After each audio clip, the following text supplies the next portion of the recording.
दिलचस्प कहानी में आज इस चौक की कहानी, जिसका नाम अब सिर्फ पाकिस्तान में नहीं बल्कि पूरी दुनिया में जाना जाता है। इस चौक के बानी का नाम मुरसलीन शेरवानी है। ये वो आदमी है जिसने इस जगह पर मौजूद कचरा कुंडी को खत्म करके परफ्यूम का स्टॉल लगाया। हाँ, जाहिर है परफ्यूम उसके लिए ये था कि मैं इंग्लिश रिसाले बड़े शौक से देखता था, तो उसमें जाहिर है खुशबुएँ आती थी। पहले तस्वीर आती थी, साइड के अंदर जो है खुशबू लगी हुई होती थी, तो मैं उसको गीला करके सूंघता था, बड़ी अच्छी लगती थी। मैं बोलता था यार क्या कौम है यार, एक हमारे वाले और एक वो वाले। तो वो मैं जब देखता था इतनी खूबसूरत बोतलें और उसकी खुशबुएँ, तो मुझे शौक़ पैदा हो गया ये कि यार ये परफ्यूम का काम जो है बड़ा ज़बरदस्त।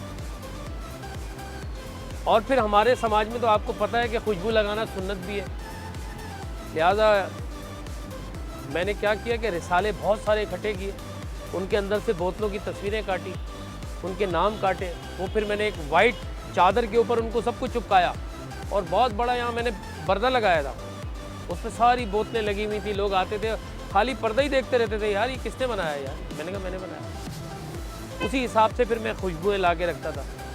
देखें ये खुशबू जो है ना पाकिस्तान में तो बनती नहीं है, ये फ्रांस से आती है, जर्मनी से आती है, स्पेन से आती है, और इंडिया भी बहुत अच्छी खुशबू बनाता है। मगर पाकिस्तान के पास सिर्फ गुलाब, वो भी मुल्तान वगैरह साइड पर जो है गुलाब कशीद करते हैं, वो बहुत महंगा है, यहाँ बिक ही नहीं सकता।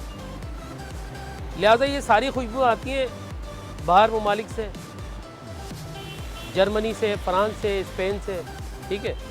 और फ्रांस जो है हमारे लिए अल्कोहल फ्री जो है ना परफ्यूम बनाता है, मुसलमानों के लिए अल्कोहल फ्री परफ्यूम बनाता है। और खुशबुओं की बोतलें थी सिर्फ 2। देखते ही देखते ये काम तरक्की करता गया। जब तक यहाँ बदबू उठती थी कोई इदारा साफ करने नहीं आया, लेकिन चलता कारोबार देखकर सबका दिमाग चल पड़ा। जाहिर है मेरे 2 बच्चे हैं, एक बेटी है 2 बेटे हैं, और सरवाइव किया, उनको पढ़ाया लिखाया। आज वो मेरे साथ ही बिजनेस के अंदर है।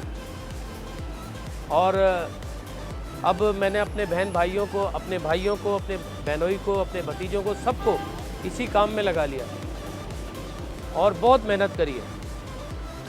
ये दुकान 7 बार लुटी और 5 बार सादका भत्ताखोर जमात ने नजर आतिश किया। ये जो भत्ताखोर अनासिर हैं, इलाकाई जो बदमाश और गुंडे हैं, इन्होंने भी जान नहीं छोड़ी।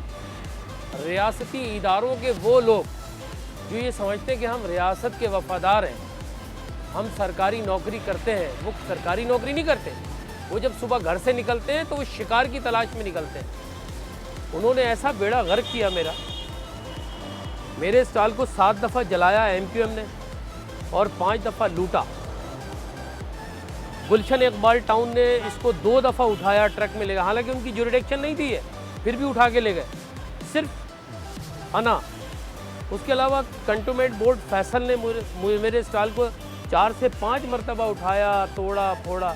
मैं पैसे नहीं देता किसी को, अगर आप पैसे दोगे तो हलाल, और अगर आप पैसे नहीं दे तो सब चीज़ें हराम। ये बड़ा अलमिया है हमारे समाज में। तो बहरहाल ये कि स्टार्ट लिया, फिर तोड़ दिया, फिर जला दिया, फिर स्टार्ट लिया, फिर तोड़ दिया, फिर जला दिया, फिर स्टार्ट लिया। मैं आज तक इसी वजह से किराए पे रहता हूँ, मेरा अपना घर नहीं है। हाँ, 1999 में ज़ाहिर है मैं यहाँ बैठा, और सन 2000 में मैंने कंटोनमेंट बोर्ड के CEO से सवाब-ए-दीदी इख्तियारात के तहत बाकायदा NOC लिए। ये कंटोनमेंट बोर्ड फैसल की NOC है, ठीक है, सवाब-ए-दीदी इख्तियार, ये कोई परमानेंट नहीं है, लेकिन कम से कम मैंने इजाज़त तो ली है ना, बगैर इजाज़त तो नहीं बैठा। तो लिहाजा मैं भत्ता क्यों दूँ, भत्ता देने का जवाज़ ही नहीं। देखिए रसीद लगी हुई है, बाकायदा फ़ीस जमा करिए, मैंने बैंक के अंदर चालान जमा कराया, तो आप मुझे दे दो, मैं फ़ीस जमा करा दूँगा, ठीक है। अच्छा, फिर ये रूल है कि जो आदमी 25 साल तक अगर किसी जगह पे बैठा है तो हुकूमत उसको सपोर्ट करती है, उसको सरवाइव करती है, उसको सपोर्ट करती है कि यार।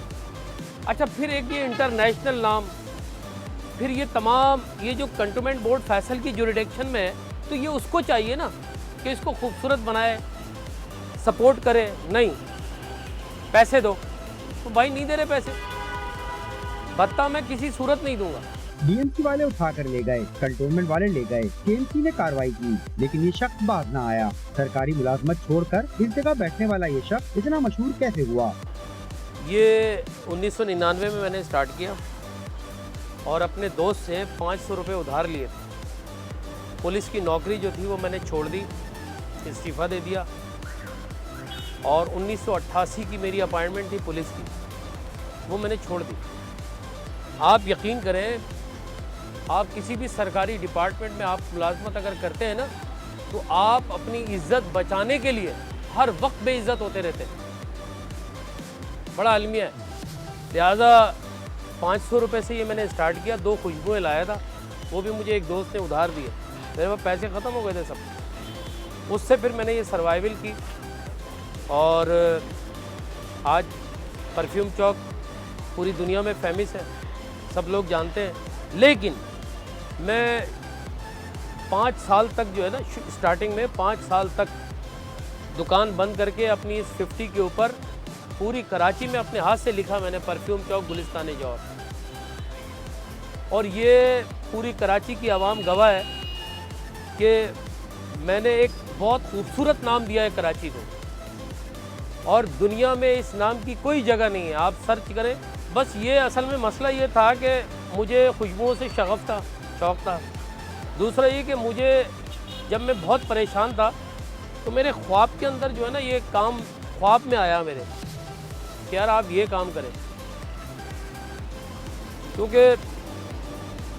मैं फिर एक उस्ताद के पास बैठ गया, सैयद अनवार हुसैन थे, वो शाह फैसल कॉलोनी में एक चादर बिछा के लगाते थे। तो मैं उनके पास बैठ गया, मैंने कहा यार मुझे काम सीखना है, क्योंकि हर काम का कोई ना कोई उस्ताद तो होता है ना। और अगर कोई कहे कि नहीं जी मैंने तो बग़ैर उस्ताद के सीखा, तो वो झूठ बोल रहा है। लिहाजा उनसे सीखा मैंने। वो मुझे 50 रुपये रोज़ देते थे, मैं 3-4 घंटे उनके पास टाइम देता था। तो उनका इंतकाल हो गया, अल्लाह उन्हें गरीक़ रहमत करे। तो वहाँ से ये मैंने सीखा और इसको स्टार्ट लिया। इसकी मशहूरी के पीछे हाथ है इसके दोस्तों का, जो जिस जगह पर भी जाते हैं वहाँ परफ्यूम चौक लिख देते हैं। अब गूगल पर परफ्यूम चौक लिख कर देखें तो वो भी आपको यही जगह दिखाएगा, जो गुलिस्तान जौहर में वाक़ है। शिनाख्ती कार्ड हो, डोमिसाइल, PRC या किसी भी पार्सल, इस पर करीबी लैंडमार्क के तौर पर निफ्ट परफ्यूम चौक लिखा जाता है, जिसे ये अपनी जीत समझते हैं। सिंध, पंजाब, बलूचिस्तान किसी भी सयाहती मुकाम पर चले जाएं, आपको ये नाम लाजमी नजर आएगा। वो जगह जिसकी सरकारी कोई हैसियत नहीं, बल्कि वो इंक्रोचमेंट कहलाएगी।